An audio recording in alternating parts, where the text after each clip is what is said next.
Welcome, everyone. I am so excited that you're here. It is so important to me that you understand that you are important to the divine. And one of the things that I think we need to really understand is that every prayer is heard and every prayer is answered.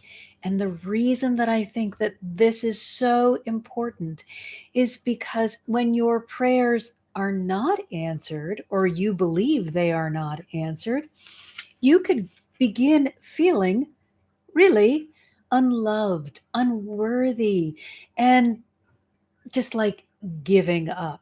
So, I want to quickly review the 7 ways that I believe you can get your prayers answered. And then we're going to look at those 3 angelic helpers that I promised you would help you get your prayers answered. So, if you are with me in my community, My Heart's Desire, you have this as a beautiful little ebook for you to review anytime you like. But for those of you who are not yet members, here is that list. Remember that you need only to ask once because there is no need to plead. When you beg and plead, you're actually pushing yourself away from where the answer already is. Remember, every prayer is heard and answered. If you are not receiving an answer, it is not because it wasn't delivered, it's because you were unable to receive it. But please, let's not get over into blame and shame over that. Instead, let's find answers, solutions. One of the things that the angels are best at is being able to give you answers and provide solutions. I want you to see yourself as the divine see you, and that means that you must see yourself as worthy. Relax. You can never and you will never be turned away. There is nothing more that you need to do except to be open to receiving the answer. There is no qualification that you are going to need to get right for. Know this, and I think this is probably one of the most important things that I have ever learned. And please understand, even though I am talking a lot about God, the divine, the universe, the creator, I am not aligned with any one particular religion.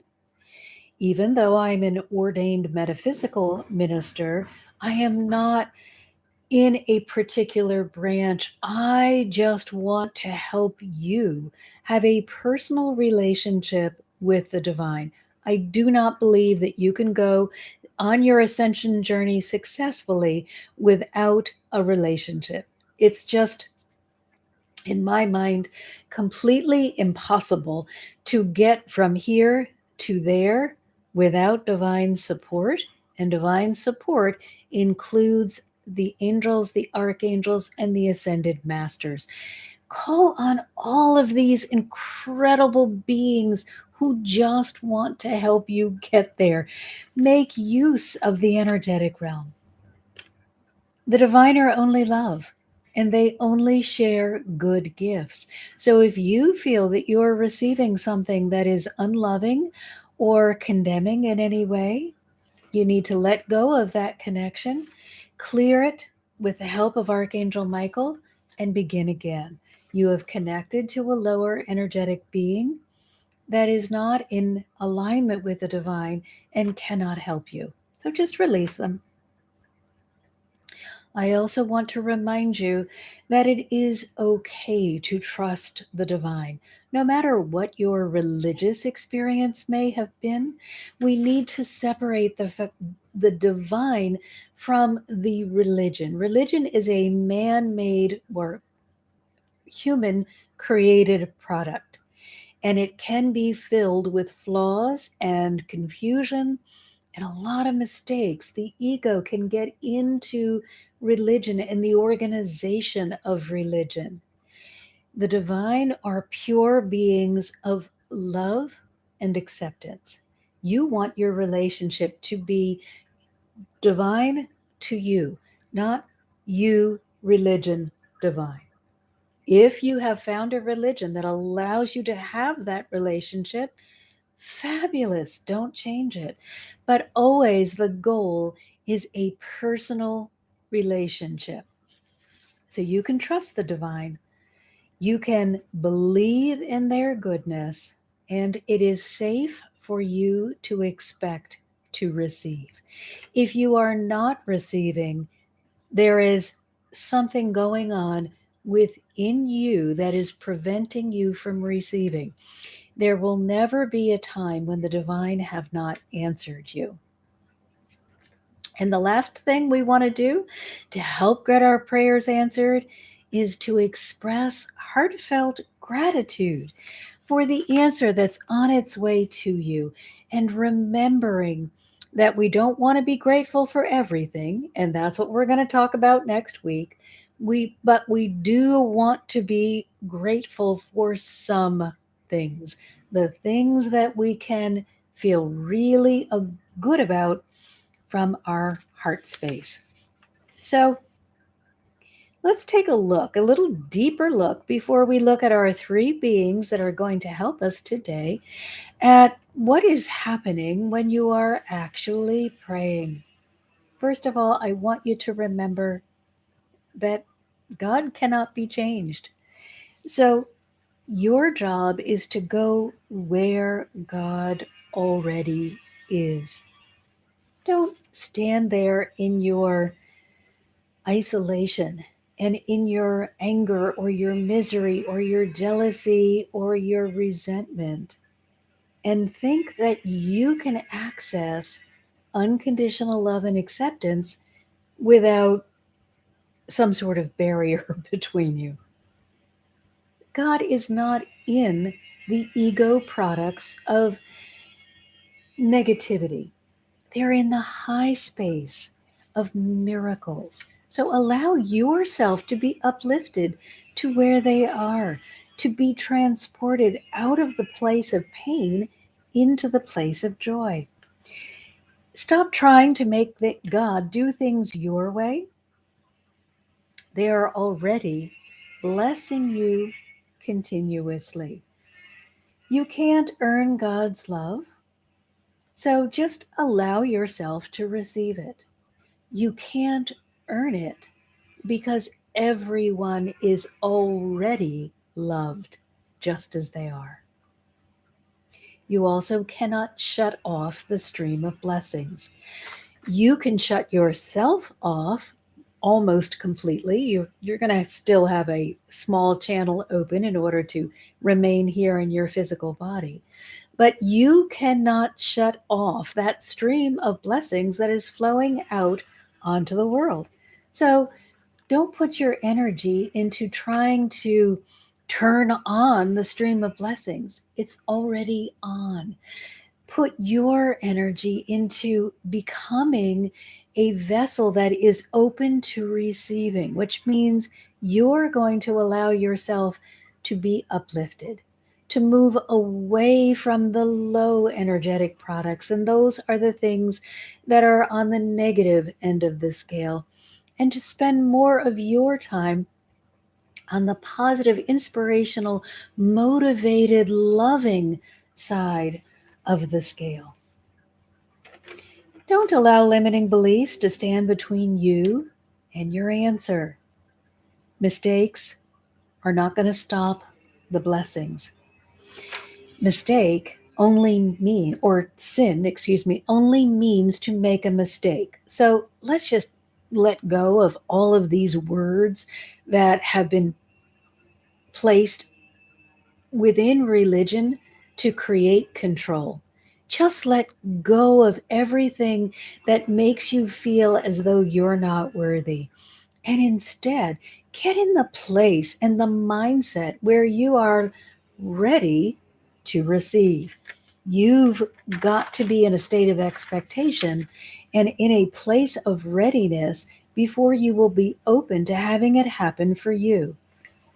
So let's take a look at those three helpers that will help you. They're not going to help you get your prayers answered. I know that's what I named this stream, but it was because that's what most people believe. They're not going to help you get your prayers answered because your prayers are always being answered. They're going to help you become ready so that you are able to recognize, understand, and completely interpret and take action based on the guidance that you receive. Very different actions. I used to wait and wait and wait and beg and plead. Oh gosh, I hope this time I'm worthy enough for God to answer my prayer. I wasn't understanding that all of my prayers were already answered, but I had moved myself into such a place of unworthiness that even though the answers were forthcoming, I couldn't see them. It was as though I had blinders over my eyes so that I could not see any of the signs and wonders, any of the inspiration, any of the ideas about, gosh, go over here and the answer is right there. None of that could be seen because I believed I wasn't worthy of receiving an answer. So I would just ask and ask and ask, but I would never step into the place where I would look around and be available to receive an answer because I believed I didn't deserve one.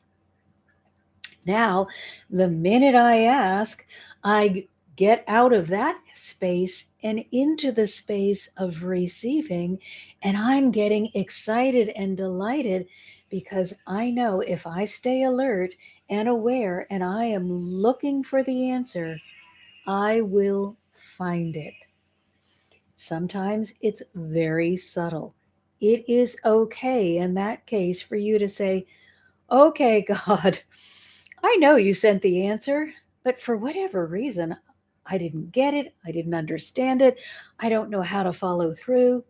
Please help. Send me the answer or send it in a different form, send it through a different person or different way so that I can fully engage with it. And this is where the three angelic helpers are going to really support you. And the reason that I want you to get excited about the fact that we have helpers is because the idea of the divine is so big that it can be difficult sometimes to understand what they are asking of you. It can feel like there's too much to go through in order to get that relationship. But when we have these helpers who are part of the divine, they have specific roles and they are really good at what they do. Just like you're great at your job, they are great at their job. So just relax because you're always heard, always answered, and always loved. And call on one of these helpers to make it easier for you to get your prayers answered. So we have three angelic helpers who are excellent at this job. They have all had at least one human lifetime. Now, I say at least one because it truly, in my understanding, it is impossible to receive enlightenment during one lifetime. There's just too much to learn. It's too long a journey. So, those of us who have been here multiple times, maybe thousands upon thousands of times, are getting closer to where we have enough knowledge to get to the enlightened state. But some of us are just beginning, and some of us may be completing the journey. We are all still heard and answered. So, One of the reasons that I like these helpers is they have all had that human experience. They know that it can be difficult to be in a human body, not in the energetic form where you really know God intimately, but in the human experience. They have all reached an ascended state. This means their awareness within the human construct became so enormous that they became one with God. They went to the enlightened place. They are all committed to helping those who are on life's journey, and they all have a personal relationship with God.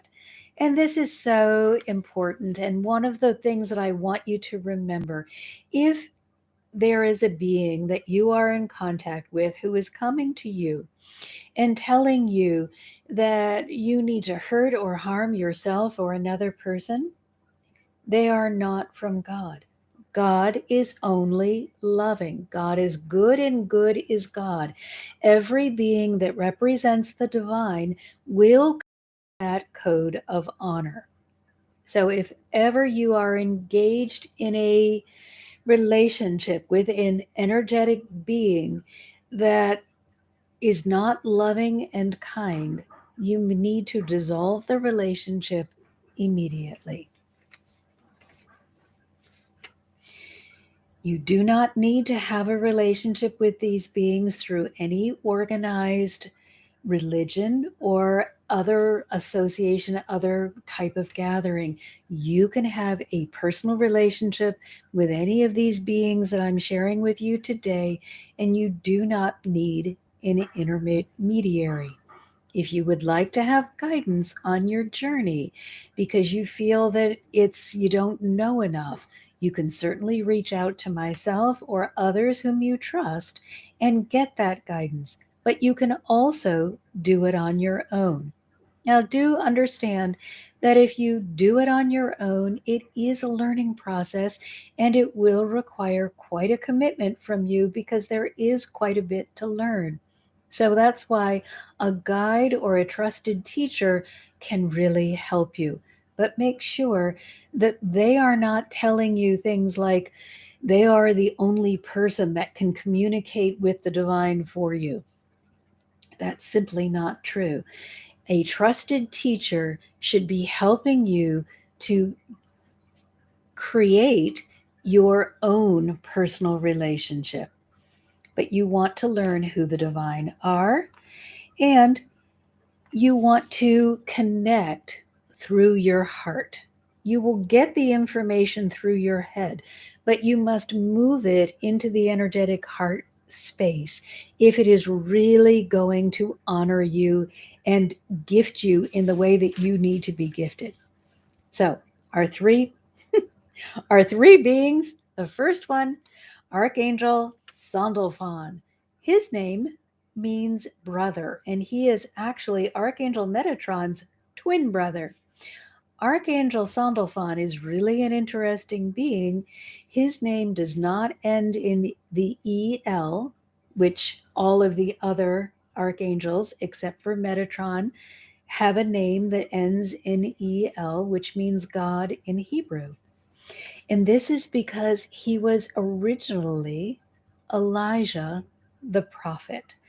And he was so very chariot and was gifted the title of Archangel Sandalphon. Now, an interesting thing about him is that he lived at a time when miracles, prophecies, he was a prophet, prophecies, and visitations from God were normal. This is the pre Christ earth. This is when the divine were making more of a personal appearance to select individuals, and then those individuals were tasked with going forward and sharing. It was a much more primitive time, much more difficult to have a personal relationship with the divine at that time because the veil was so thick and so huge. Now we're at a place where we are almost without a veil at all. We are moving into this Aquarian age of unification with God. So this is a very different time. But he lived in a time where miracles were common. And because he had that experience as a physical being, he can help you deepen your faith so that you are able to believe that miracles can happen. We have to remember that if we are thinking or acting as if we don't believe it's going to happen, and we might be using words like, I hope so, maybe, someday, or perhaps, it makes it very difficult because you've placed yourself in the I don't believe it category.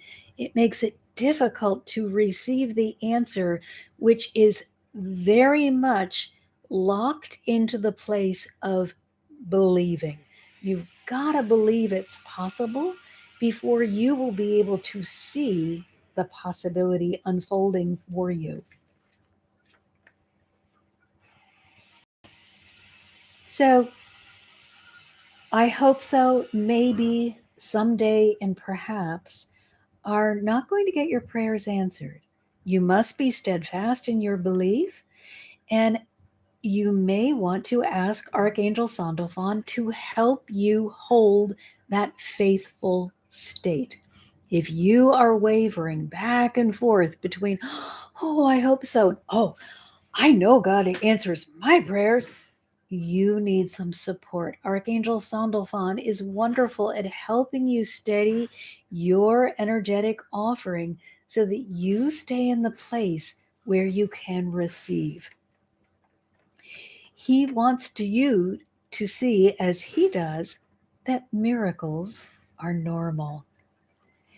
Now, if you are having difficulty and you just feel as though, oh gosh, I just can't believe that anything is ever going to go my way. I just can't believe that the divine would care enough about me to actually manipulate circumstances so that things work out for me. I want you to do me a favor, and I want you to go outside. Go outside and study the plants, the animals, all of the beings that are beautifully adapted to their environment. Notice that right down to the littlest bit of coloring that is necessary for an insect to survive or to attract its mate